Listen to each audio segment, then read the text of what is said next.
కుక్కర్లో అది పెట్టేసుకుని ఇంకా పొంగల్ ఆరగింపు అవడానికి అయితే కుక్కర్ అయితే విసిల్ వచ్చేసాక ఇంకా ఆరగింపు అయిపోతే నా పూజ అయిపోయినట్టేనండి.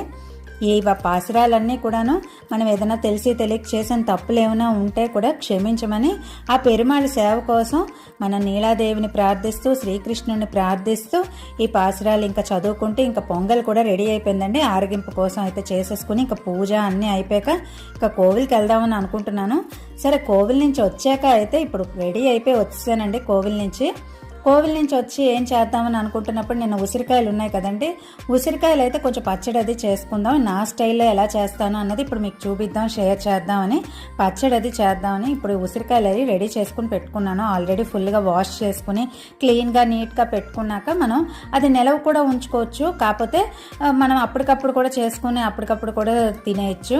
ఓ 2-3 రోజులైనా మనం ఫ్రిడ్జ్లో పెట్టుకుని ఈజీగా నిలవ ఉంచుకుని అది ఎలా మనం ఉసిరికాయల్లోనే రకరకాలు